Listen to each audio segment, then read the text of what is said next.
वह अपनी ब्लेड निकालती है और कहती है कि वह सच में बहुत स्ट्रेंज इंसान है। फिर बेयर एक बार फिर दाऊद पर हमला करता है। आलिया और बाकी लोग सरप्राइज्ड हो जाते हैं, लेकिन तभी एलेनर ऊपर से अपनी स्वॉर्ड ड्रॉन करके आती है। वह सीधे बेयर के सिर के पीछे वार करती है, जो बेयर को सीधे नीचे गिरा देती है।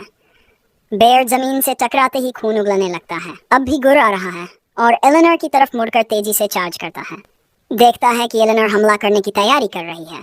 वह सोचता है कि क्या यह सच में ट्रिस्टन स्वॉर्ड टेक्निक है। एलेनर तेजी से अपनी रेपियर आगे थ्रस्ट करती है, बेयर के सीने पर कई वार करती है, लेकिन वह यहीं नहीं रुकती। वह लगातार हमले करती रहती है। पहले से भी ज्यादा खून उगलने लगता है। फिर एलेनर अपना पैर घुमाती है, उसकी गर्दन के किनारे पर पहुंचकर जोर से वार करती है। ये एक स्किल है। इसकी वजह से बेयर पीछे की ओर उड़कर एक दीवार से जा टकराता है। दाऊद कहता है कि ये उसकी कॉपीड वर्जन से बिल्कुल अलग स्तर की है। वह सोचता है कि क्या ये सब ठीक हो रहा है, क्योंकि ओरिजिनल कहानी में एलेनर ने कभी इन घटनाओं में दखल नहीं दिया था। स्टेटस विंडो दिखाती है कि अभी तक 0 कैजुअल्टीज हुई हैं। ये एक अविश्वसनीय उपलब्धि है। अब नाइट्स के आने में सिर्फ 30 सेकंड्स बाकी हैं। दाऊद कहता है कि वे सारे प्रोफेसर जो लाइव मॉन्स्टर्स पर एक्सपेरिमेंट्स करने के पक्ष में थे, वे सभी ट्रिस्टन और एलेनर खुद इसमें शामिल होती है, तो इसका मतलब होगा कि वह अपने परिवार की गलती को स्वीकार कर रही हैं। वह जानता है कि एलेनर कभी भी पॉलिटिकल मूव्स में दिलचस्पी नहीं लेगी, तो फिर वह उनकी मदद क्यों कर रही है। वह इसे समझ नहीं पाता, लेकिन फिलहाल उन्हें जल्द से जल्द यह खत्म करना होगा। वे बाद में इस पर विचार कर सकते हैं। जैसे ही बिल्डिंग में आग लगती है, वे पूछते हैं कि क्या सब लोग बाहर आ चुके हैं। अपनी ब्लेड म्यान में रखते हुए एक गहरी सांस लेती है और कहती है, खत्म हो गया। लेकिन दाऊद, जो उसके पीछे देख रहा था, अचानक चिल्लाता है, सावधान, आखिरी हमला करने के लिए वापस आ रहा है। चौंक कर पलटती है और देखती है कि दाऊद उसके पीछे आकर खड़ा हो जाता है। वह होली बैरियर बनाकर अटैक को रोकने की कोशिश करता है, लेकिन बेयर मॉन्स्टर अब एक नाइटमेयर फ्यूल बन चुका है। ये इतना ताकतवर हो गया है कि दाऊद का बैरियर तोड़ देता है। इस झटके से खून उगल देता है और उसकी नजरें धुंधली होने लगती हैं। कुछ देर बाद दाऊद अपनी आंखें खोलता है और हम एक महिला की आवाज सुनते हैं, तुम जाग गए। तुरंत पूछता है, मॉन्स्टर्स कहाँ हैं? एलेनर कहाँ है? वह महिला जवाब देती है, मॉन्स्टर्स को हरा दिया गया है। भी ठीक है। उसे पहचान जाता है, वह चांसलर अदलांते है। बिल्कुल, और सभी छात्र भी सुरक्षित हैं। वह आगे कहती है, क्या तुम हैरान हो कि मैं तुम्हें देखने आई? सोचता है कि उसे फ्रेशमैन ड्यूल्स के बाद उनसे मिलने का मौका नहीं मिला था। वह कहता है कि वह ठीक है, लेकिन सोचता है कि एथेलेंट स्वान सॉन्ग एक इमॉर्टल है जो 1000 सालों से जीवित है। तो फिर वह यहाँ क्यों आई है?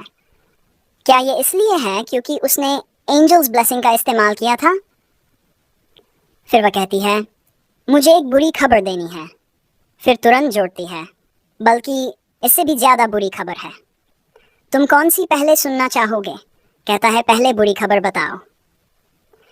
तुम इस अकादमी के सबसे ज्यादा ध्यान आकर्षित करने वाले छात्र बन चुके हो।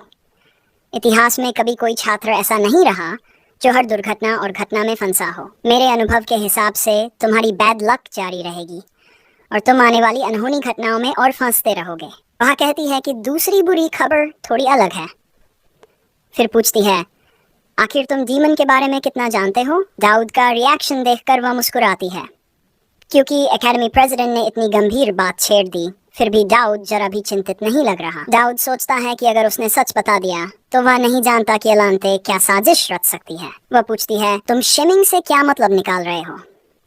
दाऊद कहता है, अब तक मुझे किसी भी क्लास में असाइन नहीं किया गया है। यह बात तुम्हें परेशान कर रही होगी। हाल ही में जो भी घटनाएं हुई हैं, उनकी वजह से मुझे डैमेज कंट्रोल करना पड़ा। फिर वह एक स्पेल कास्ट करती है और कहती है, शायद तुम्हें पता न हो, लेकिन वर्तमान हेजेमनी का अपनी सोसाइटी पर बहुत ज़्यादा नियंत्रण नहीं है और अभी का समय बहुत ही असुविधाजनक है। वे प्रतिभाशाली लोगों को अपनी तरफ लाने के लिए कुछ भी कर सकते हैं, भले ही इसका मतलब हेल से उन्हें खींच कर लाना हो। दाऊद कहता है, यह सब ट्राइबल एसोसिएशन की कुदरत की वजह से हो रहा है और होली एम्पायर के संगठन में बदलाव, साथ ही सिंहासन का उत्तराधिकारी इन सभी घटनाओं के पीछे मुख्य कारण थे, कहती है। तो तुम समझ चुके हो और तुम बिल्कुल सही हो। गोल्डन ट्रायंगल जो अभी अच्छे पड़ोसी लग रहे हैं, उनकी अंदरूनी प्रतिस्पर्धा अभी भी जारी है। वे महानतम प्रतिभाओं को हासिल करने के लिए संघर्ष कर रहे हैं। वैसे भी ज्यादातर छात्र इन चीजों में दिलचस्पी नहीं रखते। दाऊद कहता है, इन्हीं की वजह से पूरा महाद्वीप इसके प्रभाव को महसूस कर रहा है, और जिन घटनाओं में मैं फंसा था उन्होंने तीनों शक्तियों का ध्यान खींचा होगा। इतनी सारी घटनाओं के बावजूद अब तक उन्होंने कोई कदम नहीं उठाया, और ये तब तक समझ में नहीं आता जब तक कोई जबरदस्ती सूचना के प्रवाह को रोक नहीं रहा हो। अदलांते मुस्कुरात कहती है, तुम काफी समझदार भी हो। दाऊद सोचता है, अगर मैंने अभी उनका ध्यान खींच लिया तो यह खतरनाक होगा। बेलत कहती है, बिल्कुल सही, यह दुनिया के अंत के समान होगा। फिर वह उसे एक प्रीमोनिशन दिखाती है जहां किसी सील के टूटने से दुनिया नष्ट हो रही है। वह पूछती है, क्या तुम इस सील के बारे में जानते हो? और फिर वह उसे उठाकर दिखाती है। यही वजह है कि मैंने तुमसे डीमंस के बारे में पूछा था। दाऊद कहता है, यह प्यूरिफायर्स की सील है, और उसकी प्रतिक्रिया देखकर वह समझ जाती है कि उसे पहले से ही पता था। हमें पता चलता है कि एक दैनिक उपासना करने वाला संगठन है जो अंधेरे में गुप्त रूप से काम करता है। उनका एकमात्र उद्देश्य डीमंस को इस दुनिया में लाना है। वे इन हालिया घटनाओं के मुख्य संदिग्ध हैं, और दोनों बार उनका लक्ष्य ट्रिस्टन परिवार पर हमला करना था। कोई गारंटी नहीं कि ये तीसरी बार नहीं होगा। पूछता है, आप मुझे ये सब क्यों बता रही हैं? अदलांते कहती हैं, हालांकि मैं तुम्हें ये नहीं बता सकती कि क्यों, लेकिन मैं चाहती हूँ कि तुम इसे ले लो। पहचान लेता है, ये तो इंटरडायमेंशनल की है, एक बैलेंस ब्रेकिंग आइटम जो दूसरी दुनिया के दरवाजे खोल सकता है। तुम्हारी भावना देखकर मुझे पता चल गया कि तुम पहले से ही जानते थे कि ये क्या है। इसे संभाल कर रखना और मुझे अपना प्रोग्रेस दिखाना। अगर मुझे तुम्हारा काम पसंद आया तो मैं तुम्हें अतिरिक्त इनाम भी दूंगी। जैसे ही वह उंगलियां चटकाती है, दुनिया फिर से सामान्य हो जाती है। वह कहती है, हमारी ये बातचीत एक गुप्त रखो। दाऊद कहता है, ठीक है। फिर वह एक पेय डालने लगती है और पूछती है, और लेडी ऑफ ट्रिस्टन के साथ तुम्हारा कैसा चल रहा है? वह सोचता है, इसका मतलब क्या है? और थोड़ा छिलक कर कहता है, सब ठीक चल रहा है। वह कहती है, तो बस यही बना रहे। दाऊद पूछता है, क्यों? क्या कोई खास वजह है कि ऐसा करना जरूरी है? वह कहती है, हाँ, क्योंकि अगर नहीं तो दुनिया खत्म हो जाएगी। फिर वह वही दृश्य उसे फिर से दिखाती है। सोचता है, यहाँ दुनिया इतनी आसानी से खत्म क्यों हो जाती है? ये सुनकर वह हंसती है और कहती है कि वह झूठ नहीं बोल रही। आखिरकार उनकी प्लान का फाइनल गोल केवल उन तीनों के माध्यम से ही पूरा किया जा सकता है। कुछ समय बाद दाऊद एक गहरी सांस लेते हुए कहता है कि दुनिया के अंत के बारे में उसे बाद में सोचना पड़ेगा, क्योंकि उसने कभी नहीं सोचा था कि वह उसे इंटरडिमेंशनल की दे देगी। ये प्लेयर के लिए प्राप्त करना असंभव होना चाहिए था, और मुख्य सिनेरियो में कुछ न कुछ गड़बड़ जरूर है। कॉनराड फिर वहां आता है और कहता है कि वह उसे ढूंढ रहा था। दाऊद पूछता है, क्यों? और कॉनराड कहता है कि भले ही उसकी कोई क्लास निर्धारित नहीं हुई हो, वह उसे बाकी क्लासेस छोड़ने नहीं दे सकता, और यह उसकी अस्थायी टेम्पररी नियुक्ति होगी। कल से वह इन लोगों के साथ क्लास लेगा। दाऊद का चेहरा तुरंत चिंता में बदल जाता है, क्योंकि वह देखता है कि क्लास प्रेसिडेंट एलेनोर है और वाइस प्रेसिडेंट आलिया। वह कहता है कि दुनिया का अंत निकट है। दृश्य बदलता है और किसी क्लास का दृश्य दिखाया जाता है जहां टीचर पढ़ा रहा है। एलेनोर कहती है कि उसके पास एक सवाल है। टीचर उसे आगे बढ़ने के लिए कहता है, और वह कहती है कि क्या उसे नहीं लगता कि वह सिद्धांत में बहुत गहराई तक जा रहा है।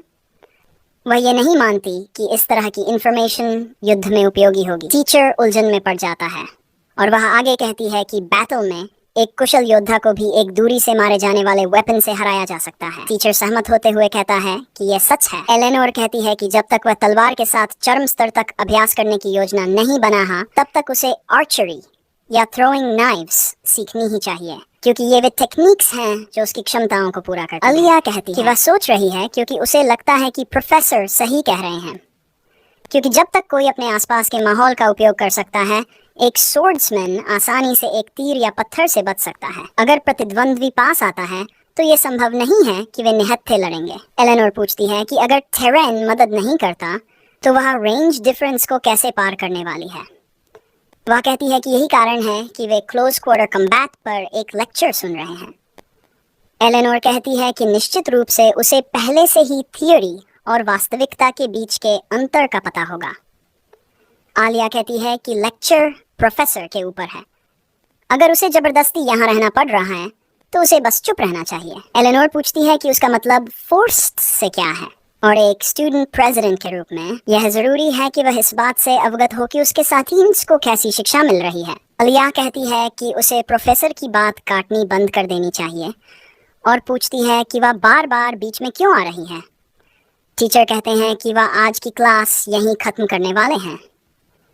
एलेनोर कहती है कि उसे बिल्कुल यकीन नहीं है कि ये थियोरिटिकल आइडियाज असल जिंदगी में काम करेंगे। आलिया जवाब देती है कि कम से कम ये उसकी बातें सुनने से ज्यादा फायदेमंद होंगे, और वह इस पर भरोसा करती है। दाऊद पूछता है कि क्या वे लेक्चर जारी रख सकते हैं, और आलिया इसे अपनी जीत मानती है। उसे पहले से ही पता था कि दाऊद उसकी साइड लेगा। एलेनोर कहती है कि यह बस एक छोटी हार है और प्रोफेसर से कहती है कि वह जारी रखें, लेकिन प्रोफेसर कहते हैं कि वे लोग खुद से पढ़ाई कर सकते हैं। कुछ स्टूडेंट्स उन्हें घूर रहे होते हैं और दाऊद कहता है कि वे लोग शुरू से ही ऐसे ही हैं। अब उनकी वजह से बाकी सारे स्टूडेंट्स उन्हें अजीब नज़रों से देख रहे हैं, और चूंकि वह एक वॉरियर कैंडिडेट और एक फैमिली हेयर के बीच फंसा हुआ है, इसलिए उसे बस अपने काम पर ध्यान देना चाहिए। इस बीच एलेनोर का ट्रस्ट लेवल अब अफेक्शन लेवल में बदल चुका है और उसने एक नया इनाम भी हासिल किया है। ऐसा लगता है कि ट्रिस्टन स्वॉर्ड टेक्निक की प्रोफिशिएंसी बढ़ गई है और उसे एक ब्रीदिंग टेक्निक मिली है जिससे उसका शरीर ज़्यादा स्टैमिना बनाए रख सकता है। ये दोनों स्किल्स एक दूसरे के साथ मिलकर काम करती हैं, और अगर फिजिकल बफ्स को देखा जाए तो ये सबसे बेहतरीन स्किल कॉम्बिनेशन हो सकता है। लेकिन इस कॉम्बिनेशन का सबसे असरदार इस्तेमाल सिर्फ एलेनोर ही कर सकती है, और यही वजह है कि वह फाइनल बॉस बनती है, उसकी ज़बरदस्त क्लोज क्वार्टर्स कॉम्बैट क्षमताओं के कारण। साथ ही हम देखते हैं कि अब आलिया का क्यूरियोसिटी लेवल बढ़कर इंटरेस्ट में बदल गया है। जैसा कि हमने पहले समझा था, उसने रूल ऑफ ईवल प्राप्त किया है जो कि ई रैंक है, और ये उन गुड इंडिविजुअल्स के खिलाफ उसका प्रभाव बढ़ाता है जो उससे जुड़े हुए हैं। मूल रूप से अपने दोस्तों को पास रखो और अपने दुश्मनों को और भी पास। और अगर वह कुछ गुड इंडिविजुअल्स को बैड बना सके तो उसे और भी अच्छे रिवॉर्ड्स मिल सकते हैं। सोचता है कि इसका असली मतलब क्या है और क्या उसे सच में लोगों को करप्ट करना होगा। वह इस पर विचार करता है और फिर सीन बदलकर कॉनराड पर आ जाता है, जो सभी का स्वागत करते हुए कहता है कि सर्वाइवल 101 में वे अपनी सर्वाइवल स्किल्स का अभ्यास करेंगे। अगर वे किसी डंजन या रूइन में मरना नहीं चाहते तो यहाँ स्किल सीखने में कोई नुकसान नहीं है। आज वे जो करने वाले हैं वह बहुत सरल है। जंगल में जाओ और जो कुछ भी उन्हें पसंद आए उसे वापस लाओ। उनके पास 10 मिनट। एक स्टूडेंट पूछता है कि क्या स्कोरिंग के लिए कोई रूब्रिक नहीं है। कॉनराड कहता है कि उसने पहले ही बताया था कि उस पर निर्भर है और वह और स्टूडेंट प्रेसिडेंट मिलकर स्कोरिंग करेंगे। आलिया हंसने लगती है। फिर कॉनराड कहता है कि जीवन पूरी तरह से अनुभवों पर आधारित है और वे 5 मिनट में शुरू करेंगे। दाऊद अभी भी सिर्फ उस स्किल के बारे में सोच रहा है जो उसे अभी अभी मिली है और वह इसे कैसे उपयोग कर सकता है। आलिया उसके पास आती है और पूछती है कि क्या वह उसके साथ काम करना चाहता है। दाऊद कहता है कि उसे अपने दोस्तों के साथ काम करना चाहिए और वह हंसते हुए कहती है कि वह भी उनमें से एक है। दाऊद उससे कहता है कि वह अपने मेन कैरेक्टर पार्टी के पास जाए। आलिया पूछती है कि वे बस साथ काम क्यों नहीं कर सकते। दाऊद कहता है कि अगर ऐसा हुआ तो वह सिर्फ एक थर्ड व्हील बन जाएगा। आलिया पूछती है क्या तुम अस्वस्थ महसूस कर रहे हो, जबकि वह शाय पोज में जाती है। दाऊद कहता है कि कुछ नहीं, बस इतनी बात है कि वे इतने करीब नहीं हैं। आलिया थोड़ी शर्मिंदा लगती है, फिर गुस्से में नजरें फेर लेती है और कहती है कि यह दुर्भाग्यपूर्ण है, लेकिन ठीक है। यहाँ तक कि नन गर्ल भी उसकी चिंता करती दिखती है और दाऊद सोचता है कि क्या उसने कुछ ज्यादा ही कठोर बोल दिया, क्योंकि आलिया नाराज लग रही थी। तभी एक स्टूडेंट दाऊद के पास आता है और उसका नाम लेकर पुकारता है। जब दाऊद उसकी तरफ देखता है तो वह पूछता है कि उसकी वॉरियर कैंडिडेट के साथ क्या पहचान है। इसी दौरान हमें थालियन आर्मन से परिचय कराया जाता है। वह क्लास में आलिया के बाद सबसे कुशल व्यक्ति है और वह बाद में चैप्टर 1 के लिए एक मिड बॉस बनता है। दाऊद सोचता है कि वह यहाँ क्या कर रहा है। दाऊद कहता है कि वह बस संयोगवश उसे जानता है। टलियन कहता है कि आलिया जैसी कुशल व्यक्ति के पास उसके साथ बातचीत करने का कोई कारण नहीं होना चाहिए, इसी समय दाऊद का रूल ऑफ इविल सक्रिय होने लगता है क्योंकि तलियन गुस्से में है। वह आगे कहता है कि ड्यूल के नतीजे को लेकर कई अफवाहें हैं और पूछता है कि दाऊद बार बार उसके साथ जुड़ने की कोशिश क्यों कर रहा है। दाऊद सोचता है कि ऐसा लगता है कि उसने उसे गुस्सा दिलाकर कंडीशन पूरी कर दी है और वह ये समझने का मौका ले सकता है कि रूल ऑफ इविल वास्तव में कैसे काम करता है, क्योंकि तलियन गुस्से में बड़बड़ाता जा रहा है। तलियन कहता है कि दाऊद उसके सामने सच नहीं छिपा सकता और दाऊद बस जवाब देता है कि ड्यूल कोई धोखा नहीं था, लेकिन शायद तलियन यही चाहता होगा, क्योंकि अपनी गोल को एक ही झटके में हारते देखना उसके और दाऊद के बीच की असली दूरी को महसूस करा सकता है। आलिया भी एक बार पीछे मुड़कर देखती है। तलियन पूछता है कि क्या वह एक बेट लगाना चाहेगा, ये देखते हुए कि इस असाइनमेंट में किसका स्कोर ज्यादा होगा। दाऊद सोचता है कि ये पूरी तरह से सही मौका है और ये कुछ ऐसा है जो वह जरूर करेगा। फिर सीन बदलकर कॉनराड पर चला जाता है। वह एलेनोर को पुकारता है, ये कहते हुए कि उसने उससे कहा था कि वह स्टूडेंट्स की स्कोरिंग में मदद करे, लेकिन वह इसे बहुत हल्के में ले रही है। एलेनोर कहती है कि वह शुरू से ही गंभीर थी। कॉनराड उससे स्पष्टीकरण मांगता है और पूछता है कि ऐसा कैसे हो सकता है कि दाऊद का मैक्स स्कोर पहले ही आ चुका है, जबकि उसने अभी तक अपना असाइनमेंट सबमिट भी नहीं किया। एलेनोर कहती है कि ऐसा इसलिए है क्योंकि दाऊद इसके लायक है। कॉनराड पूछता है कि उसे ऐसा क्यों लगता है और एलेनोर कहती है कि ऐसा कहकर वह यह साबित कर रहा है कि उसे उसके स्कोर्स पर भरोसा नहीं है। कॉनराड कहता है कि उसे उसकी जगह से इस बारे में सोचना चाहिए। एलेनोर जवाब देती है कि अगर ऐसा है तो क्यों ना वह बस दाऊद को ऑब्जर्व करे ताकि वह साबित कर सके कि वह मैक्स स्कोर का हकदार क्यों है, और कहती है कि वह अभी वापस आएगी। लेकिन कॉनराड उसे रोकते हुए कहता है कि वह जानता है कि वह दाऊद के करीब रहने की कोशिश कर रही है। एलेनोर कहती है, बिल्कुल नहीं, मैं बस नहीं चाहती कि वह वॉरियर कैंडिडेट के साथ अकेला रहे, क्योंकि यह संभव है कि उनके बीच कुछ हो जाए और उसे जाकर उन पर नजर रखनी होगी। कॉनराड कहता है कि हालांकि वह उसे भाग लेने की अनुमति नहीं दे सकता, लेकिन वह उसे बाहर निकाल सकता है और पूछता है कि क्या उसे यह पता है। एलेनोर चुप हो जाती है और सीन बदलकर नन गर्ल पर आ जाता है, जो अपनी बाईं ओर देख रही होती है। वह कहती है कि आज आलिया कुछ अलग लग रही है। वह अपनी ब्लेड का उपयोग नहीं कर रही, बल्कि सिर्फ शुद्ध ब्रूट फोर्स से इन मॉन्स्टर्स को हरा रही है। लूका कहता है कि सारे मजबूत मॉन्स्टर्स यहाँ इकट्ठे हैं, तो शायद पास में कुछ है। बो वाला व्यक्ति कहता है कि लूका बिल्कुल सही है, ये एक रेयर मिनरल रीजन है। अगर वे कुछ जेम्स ले सकते हैं तो वे लो स्कोर से बच सकते हैं। जो शायद पलका है कहता है कि वे अभी के लिए हंटिंग बंद कर सकते हैं और लूका को मिनरल्स इकट्ठा करने देना चाहिए। तभी कोई आवाज लगाकर कहता है, मदद करो। आलिया के सीने के चारों ओर एक पर्पल ओरा घूम रही है, लेकिन ये स्पष्ट नहीं है कि ये किसने कहा। आलिया अब भी मॉन्स्टर्स पर हमला कर रही होती है और वह बेहद गुस्से में दिख रही है। कहती है कि वह डार्क इमोशंस के रंगों को स्पष्ट रूप से देख सकती है।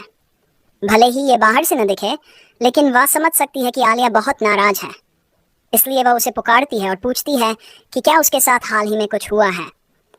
आलिया कहती है कि कुछ भी नहीं हुआ। कहती है कि भले ही कुछ नन हुआ हो, लेकिन अगर उसे कुछ परेशान कर रहा है तो उसे बताना चाहिए।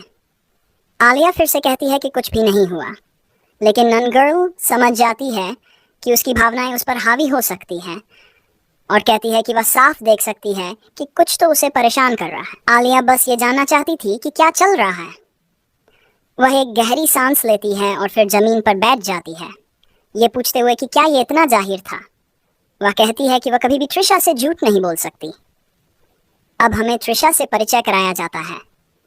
त्रिशा उसके करीब आती है और पूछती है कि क्या दाऊद अब भी उससे दूरी बनाए हुए है, जबकि आलिया बस उसकी दोस्त बनना चाहती है।